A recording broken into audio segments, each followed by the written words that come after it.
সুপ্রিয় শিক্ষার্থীবৃন্দ, আমি তোমাদের সঙ্গে কথা বলবো রাইট ফর্ম অফ ভার্বস ইংরেজি সেকেন্ড পেপারের একটা টপিকস নিয়ে। তো রাইট ফর্ম অফ ভার্বসের যে বিষয়গুলো এখানে হচ্ছে ভার্বের সঠিক গঠন। তো ভার্বের সঠিক গঠন বোঝার জন্য আমাদের যে বিষয়গুলো মাথায় রাখতে হবে, তার মধ্যে প্রথম হচ্ছে আমাদেরকে টেন্স নির্ণয় করতে হবে, যেটা কোন টেন্সে আছে। দ্বিতীয় নম্বর কাজ হচ্ছে আমাদের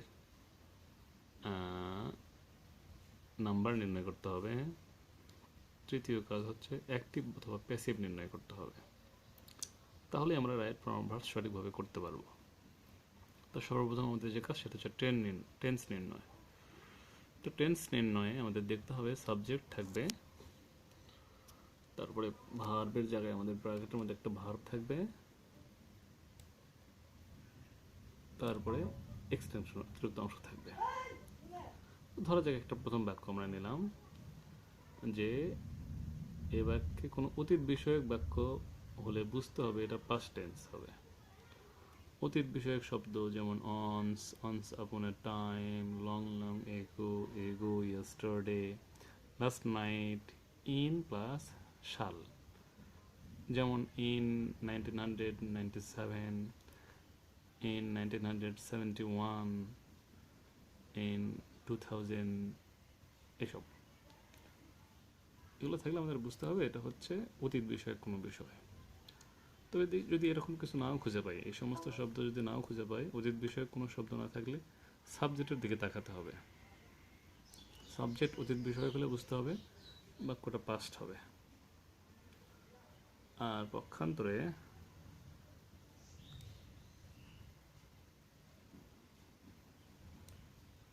সাবজেক্ট বর্তমান বিষয়ে কোনো কিছু হলে বুঝতে হবে বাক্যটা প্রেজেন্টে হবে। কথা হলো বুঝবো কি করে? উত্তর হচ্ছে মারা যাওয়া ব্যক্তি যদি সাবজেক্ট হয় তাহলে বুঝতে হবে এটা পাস্ট টেন্স, যেমন সক্রেটিস। কিন্তু বেঁচে আছে এমন ব্যক্তি যদি সাবজেক্ট হয়ে থাকে তাহলে আমাদের বুঝতে হবে এটা হচ্ছে প্রেজেন্ট টেন্স। এটার পাশাপাশি আমরা আরও যে বিষয়গুলো খেয়াল করব, বাক্যের মধ্যে যদি always, regularly, sometimes, often, very often, generally, seldom, frequently, whenever, now and then, occasionally, usually, every time, every day, every week, every month, every year ইত্যাদি উল্লেখ থাকে, তাহলে বাক্যটা সিম্পল প্রেজেন্ট টেন্স হবে। যেমন he generally comes to our house, every year he helps us, a barking dog seldom bites, he walks on the road every day। যে এখানে every day আছে সেই কারণে প্রেজেন্ট ফর্ম হয়েছে, এখানে সেলডম আছে সেই কারণে প্রেজেন্ট ফর্ম হয়েছে, তারপরে এখানে জেনারেলি আছে, জেনারেলি থাকার কারণে প্রেজেন্ট ফর্ম হয়েছে, তারপরে এভরি ইয়ার আছে এই কারণে এটা প্রেজেন্ট ফর্ম হয়েছে। এটা হচ্ছে মূল বিষয়। দ্বিতীয় কথা হচ্ছে প্রেজেন্টের আরেকটা ফর্ম আছে প্রেজেন্ট কন্টিনিউয়াস টেন্স। সেটা আমরা বুঝবো হচ্ছে now, at this moment, at present, currently, gradually, day by day, leaps and bounds থাকলে বুঝতে হবে বাক্যটা প্রেজেন্ট কন্টিনিউয়াস টেন্সে হবে। পাশাপাশি then, at that period, at that time, at that moment, ইত্যাদি যদি থাকে তাহলে পাস্ট কন্টিনিউয়াস টেন্স হবে। পাস্ট কন্টিনিউয়াস টেন্স করতে হবে আমাদেরকে। এ হচ্ছে আমাদের মোটামুটি দুটা আমরা ফর্ম এখানে দেখে নিলাম। এই দুটো থাকলে আমরা এভাবে পরিবর্তন করব। যেমন আই এম রিডিং নভেল নাও, নাও আছে, তো নাও থাকার কারণে এটা প্রেজেন্ট ইনডিফিনাইটে হয়েছে, প্রেজেন্ট কন্টিনিউয়াস হয়েছে। And the women empowerment is gradually increasing, এখানে গ্র্যাজুয়ালি ইনক্রিজিং আছে,